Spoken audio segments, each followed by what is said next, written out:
Now we discuss about the formulas of differentiation.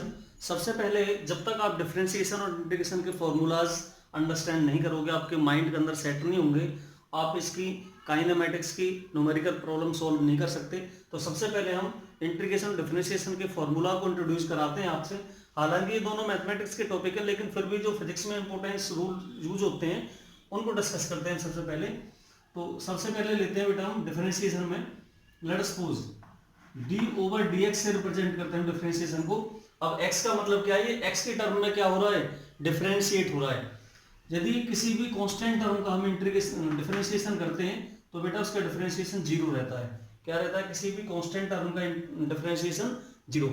यदि हम differentiation करते हैं d over dx of x की पावर, जैसे cx कर रहे हैं बेटा cx, इसका मतलब c कांस्टेंट है हमारा, x क्या है, वेरिएबल। अब ध्यान रखना x का dx के टर्म में कर रहे हैं हम, तो बेटा क्या हो जाएगा, कांस्टेंट, क्योंकि x का डिफरेंशिएशन कितना हो जाएगा हमारा, 1 हो जाएगा x का डिफरेंशिएशन, तो केवल c आ जाएगा। यदि मैं इस तरह से करूं d over dx of x की पावर n, तो यहां से आप ये टर्म सबसे इंपॉर्टेंट है, इससे समझोगे आप पूरा। कैसे करेंगे बेटा, इसकी पावर कितनी, n, किसकी, x की। अब ये होगा ही जब हमारा x है तो यहाँ dx होना चाहिए, यहाँ यदि t है तो यहाँ dt होना चाहिए, यहाँ यदि y है तो यहाँ dy होना चाहिए। इसकी पावर कितनी है बेटा, n। तो पावर को क्या करेंगे हम, आगे ले जाएंगे, पावर तो ऐसे मल्टीप्लाइंग हो जाती है हमारी। अब x की पावर कितनी है, n, इसकी पावर में से एक पावर हमारी सब्ट्रैक्ट हो जाएगी, कम हो जाएगी, एक पावर इसकी डिक्रीज कर जाती है और वो पावर पहले क्या हो जाती है, मल्टीप्लाई हो जाती है इसमें। तो इस तरह से हम इसका कर लेंगे। लेट अस सपोज एक हमारा ये हो जाए d over dx of u plus v। यदि हमारे ये टर्म हो, दो हमारे कोई सिस्टम हो, दो हमारे कोई डिफरेंट डिफरेंट वेरिएबल हो, और उसका यदि हमें डिफरेंशिएशन करना है तो बेटा इस तरह से होगा du over dx plus dv over dx। एक बार u का डिफरेंशिएशन प्लस एक बार v का डिफरेंशिएशन। यदि हमारे बेटा टर्म इस तरह से हो, differentiation of d over dx of u into v, d over dx of u into v, यानी कि अब प्रोडक्ट का क्या है आपका, डिफरेंशिएशन है। तो बेटा एक टर्म को हम कांस्टेंट लेंगे, इनटू सेकंड टर्म का क्या हो जाएगा, डेरिवेटिव, प्लस सेकंड टाइम पर क्या करेंगे हम, सेकंड टर्म का कांस्टेंट और डिफरेंशिएशन ऑफ फर्स्ट टर्म। तो इस तरह से हम इस फॉर्मूले को ले सकते हैं। नेक्स्ट है जो हमारा ये 1 हो गया, 2 हो गया, 3 हो गया, 4 हो गया, 5 और 6 जो नंबर है हमारा वो रहेगा बेटा d ओवर dx ऑफ, यदि मैं u अपॉन v की बात करूं बेटा, किसकी बात करूं, u अपॉन v की बात करें, तो इसके लिए क्या होगा बेटा, v as it is u का derivative du over dx minus u as it is v का डेरिवेटिव dv ओवर dx, और ओवर अपॉन में कितना होगा बेटा, v स्क्वायर, ये इसका डेरिवेटिव होगा हमारा। तो u अपॉन v का भी हमने डेरिवेटिव कर लिया। अच्छा नेक्स्ट पर यदि हम ट्रिग्नोमेट्रिक पर चलते हैं, अब ट्रिग्नोमेट्रिक के डेरिवेटिव देखिए, अब डिफरेंशिएशन, यदि मैं बेटा d over dx of sine theta करूं, अब देखना आप d over dx of sine theta, तो इसका जीरो रहेगा। अब कहेंगे सर क्यों रहेगा जीरो, क्योंकि यहाँ x है और यहाँ क्या है, थीटा, ये दोनों आपके सेम होने चाहिए, तभी आप डिफरेंशिएशन कर सकते हो। तो यदि d over dx of sine x होता, तो अब इसका डेरिवेशन कितना होगा बेटा, साइन का कितना होता है, cos ऑफ द x, तो साइन का डिफरेंशिएशन cos x।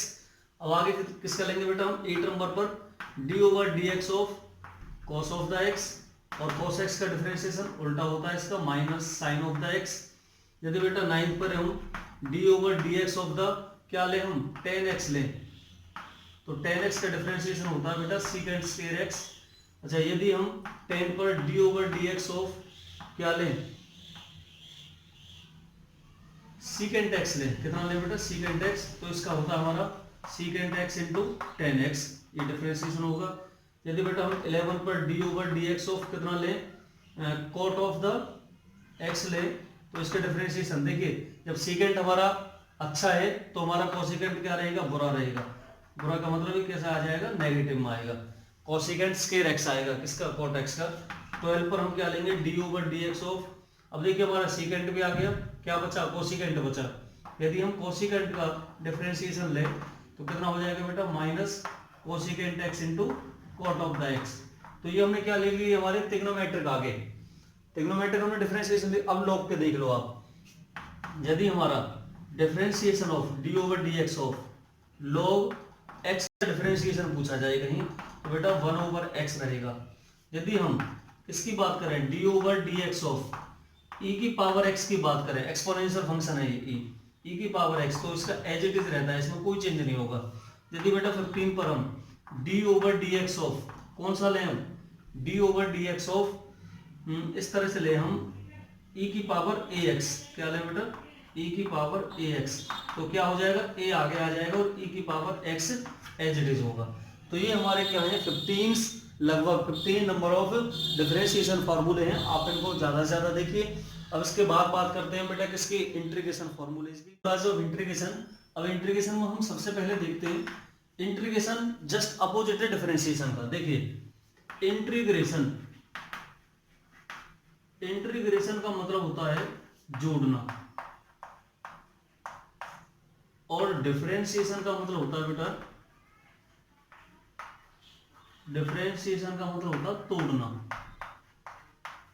तो दोनों एक दूसरे से जस्ट क्या है अपोजिट हैं। अब किस तरह से देखते हैं, जैसे आपको इंटीग्रेशन पूछा जाए इंटीग्रेशन ऑफ x की power n into D x, इस तरह से ये इंटीग्रेशन का साइन होता है हमारा x की power n into D x. देखिए x की पावर n है। अब इंटीग्रेशन और डिफरेंशिएशन में देखना, डिफरेंशिएशन में हमने क्या किया था, जब हमारी x की पावर n थी और आगे क्या था d ओवर dx, तो हमने क्या था n को तो आगे ले गए थे हम x की पावर n माइनस 1, इसमें तो पावर से मल्टीप्लाई थी और एक पावर डिक्रीज हो रही थी, इसमें पावर से डिवाइड होगी और एक पावर डिक्रीज की जगह इंक्रीज होगी, उल्टा है जस्ट इसका।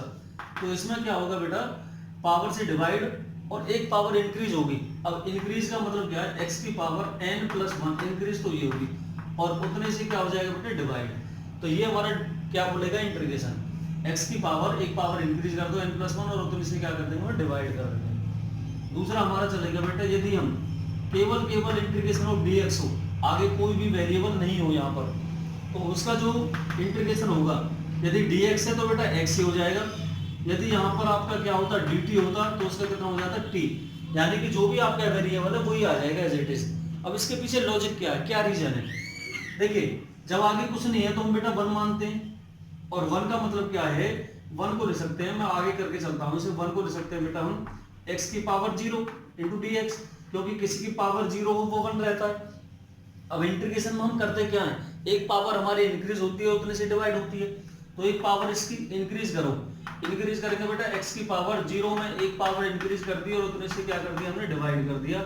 तो ये कितना हो जाएगा हमारा, देखना x की पावर 0 प्लस 1 यानी कि x की पावर 1 को लिखते नहीं हम, और नीचे 0 प्लस 1 उस 1 को नहीं लिखेंगे, तो कितना आ जाएगा x आ जाएगा।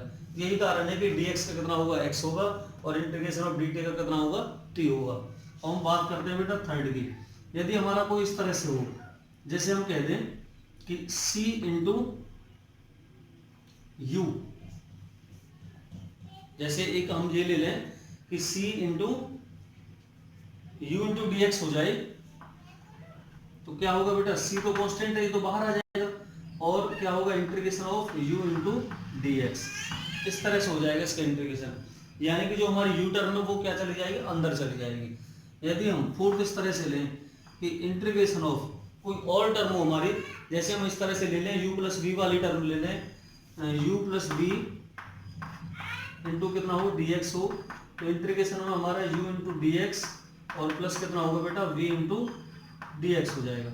इसी तरह से यदि हम फिफ्थ में कोई और लेके चलें, इसमें बहुत सारे लॉजिक है, यदि हम ट्रिग्नोमेट्रिक फंक्शन को लेके चलें तो ट्रिग्नोमेट्रिक फंक्शन भी कराएंगे, उससे पहले ये ले लो आप, यदि आपका x की पावर -1 इंटू डी एक्स हो तो इसे बेटा -1 को हम इस तरह से ले सकते हैं 1 over x into D x का इंटीग्रेशन, और 1 अपॉन x आपको डिफरेंशिएशन में ध्यान हो किसकी होती थी log e बेस x का, तो यहाँ से log x किसका आ जाएगा 1 अपॉन x का, यदि इंटीग्रेशन हो तो log x और log x का डिफरेंशिएशन हो तो 1 अपॉन x। तो इस तरह से ये हमारे कुछ क्या थे फॉर्मूलेज थे। अब यदि हम इस तरह से ले और आगे एक टर्म किसकी ले लें ex वाली ले लें, यदि हमारा 6 पर ले लें हम इंटीग्रेशन ऑफ e की power x into D x हो तो इसका भी क्या रहता है बेटा सेम रहता है, इसमें भी नो चेंज आएगा। 7 पर यदि इंटीग्रेशन ऑफ हम कितना ले लें sin x into D x ले लें तो साइन का कितना होगा बेटा cos x होगा। यदि हम इंटीग्रेशन ऑफ कितना ले लें cos of x into D x ले लें तो cos का कितना रहता है plus sign of the x रहेगा। यदि हम 9 पर इंटीग्रेशन ऑफ कितना ले रहे हैं बेटा, अब सीकेंट वाली टर्म देखते हैं हम। जैसे हम लेते हैं सीकेंट का, तो सीकेंट स्क्वायर का कितना होगा 10 होगा, सीकेंट स्क्वायर x का कितना होगा 10x होगा हमारा। इसी तरह से हम इंटीग्रेशन ऑफ कोसिकेंट स्क्वायर का ले हम, कोसिकेंट स्क्वायर x, तो इसका कितना हो जाएगा बेटा minus cot of the x होगा। यदि हम इसी तरह से 11 पर इंटीग्रेशन ऑफ इसका ले ले बेटा सीकेंट इंटू 10x, तो इसका कितना हो जाएगा हमारा सीकेंट x हो जाएगा। यदि हम 12 पर लास्ट है हमारा integration of cosecant x into cot x ले लें, तो इसका कितना हो जाएगा माइनस कोसेक्स x। तो इस तरह से हमारे क्या होंगे, बहुत सारे इंटीग्रेशन के फॉर्मूले हो जाएंगे। तो इसके बाद अब हम न्यूमेरिकल कंसेप्ट पर चलते हैं। इनको आप बार बार देखिए, जब तक आपके ये फॉर्मूले लर्न नहीं होंगे तब तक आप न्यूमेरिकल सॉल्व नहीं कर सकते। तो बहुत इंपॉर्टेंट है डिफरेंस।